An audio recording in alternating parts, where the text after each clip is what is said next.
hukum seorang musafir mengikuti imam yang dia sangka, yang dia tahu bahwa si imam ini musafir dia, atau dia tahu bahwa si imam ini mukim. Nah, bagaimana statusnya? Nah, makanya kata beliau apa?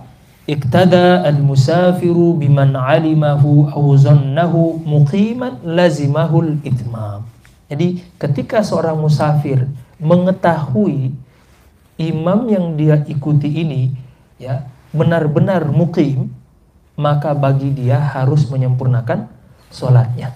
Nah, jadi kalau kita sudah tahu nih, kita sholat misalnya dalam perjalanan, kemudian kita sholat di satu tempat, ya karena masjid itu masjid jami, masjid umum, ya orang kan di situ lalu lalang, kadang ada yang mukim, kadang juga musafir singgah mampir di sholat di tempat itu. Ya, tapi kita tahu bahwa ini orang yang imam, dia bukan musafir, mukim.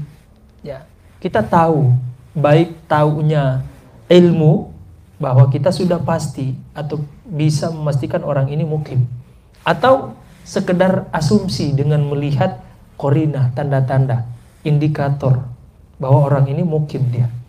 Ya, maka dalam posisi yang seperti ini, kita sebagai seorang musafir yang ingin sholat berjamaah dengan jamaah tersebut, maka pilihan kita adalah menyempurnakan sholat kita. Lazimahul itmam. Ya. Wa kadza law syakka. Tadi kan posisinya dia udah benar-benar tahu. Alima, ya, tahu dengan pasti.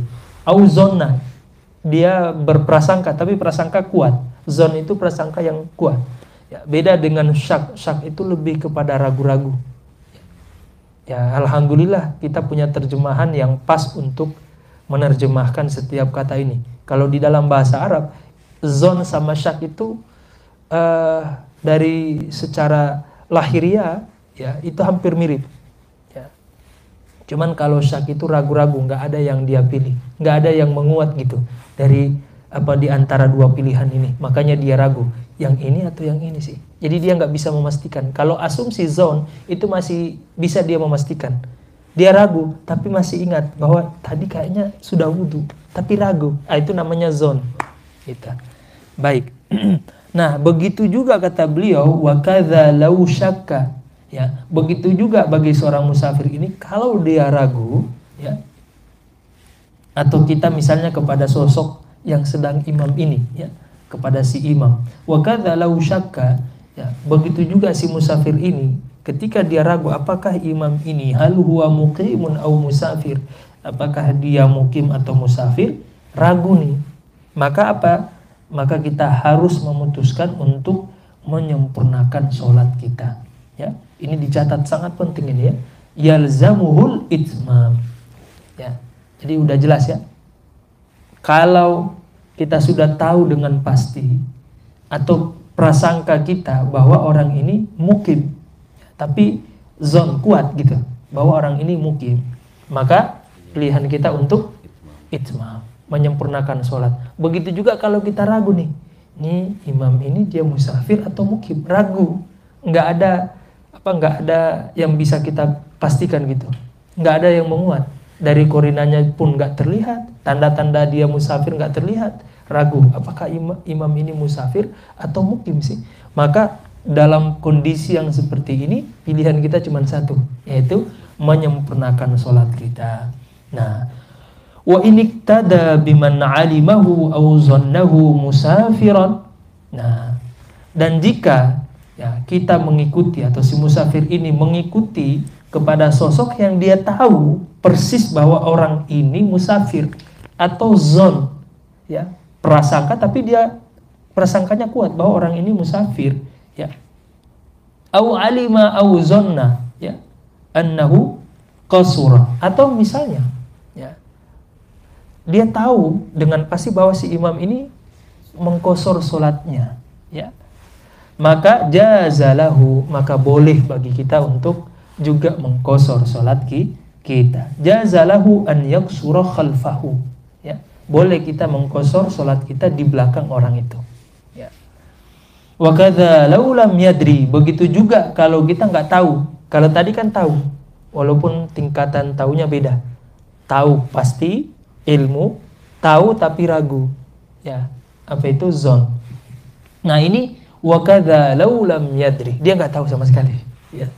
Kalau seandainya si musafir ini lam yadri, dia nggak tahu annahu nawal qasar, apakah si imam ini dia niat qasar atau niat apa, niat menyempurnakan, fala yalzamuhul itmam bihadat taraddud. Ya, maka dalam kondisi yang seperti ini ya dia nggak wajib, ya nggak harus untuk menyempurnakan, ya, dengan keraguan-raguan ini. Ya dia punya opsi untuk memilih lah, silakan dia karena dia nggak tahu. Ya beda kalau ragu. Kalau nggak tahu ini ya terlepas dosa. Ya rufi al qalam an thalatha, ya terlepas daripada dosa 3 orang, salah satunya ini yang jahil hatta ya'lam, ya, orang yang jahil yang nggak tahu sampai dia tahu. Ini masalahnya dia nggak tahu. Kalau dia zon sekedar berasumsi atau ragu itu kan kasusnya beda. Tapi ini benar-benar dia nggak tahu. Maka dalam kondisi yang seperti ini dia nggak mesti harus, ya nggak wajib untuk menyempurnakan sholatnya. Ya, karena dia benar-benar nggak tahu. Li'anna zahira min halil musafir. Ya, tapi dengan kondisi atau qarinah, indikator yang menguatkan bahwa si imam ini dia musafir, kelihatan misalnya, ya walaupun dia nggak tahu pasti apakah orang ini musafir atau tidak, tapi kalau lihat dari qarinah indikatornya, ya terkesan bahwa orang ini musafir. Maka dalam kondisi yang seperti ini kata beliau, li anna zahira min halil musafir annahu yanwil qasar. Ketika indikasi itu menguat, ya bahwa si imam ini dia musafir, dan kebanyakan orang musafir pasti dia meniatkan qasar. Ya, maka dalam kondisi yang seperti ini, ya, kata beliau apa? Wa kadza law urida hadha at-taraddud fi athna'is shalah la yalzamuhu al-itmam. Jadi dia tidak wajib untuk menyempurnakan. Jadi dia masih bisa, masih diberikan peluang untuk mengqasar salatnya. Ya, dengan indikasi yang kita sebutkan tadi, bahwa bisa jadi si imam ini dia musafir, dengan tanda-tanda yang ada, dengan indikator yang ada yang menguat bahwa dia ini musafir. Dan kebanyakan musafir itu pasti meniatkan qasar. Wallahu ta'ala alam. Ya, wallahu ta'ala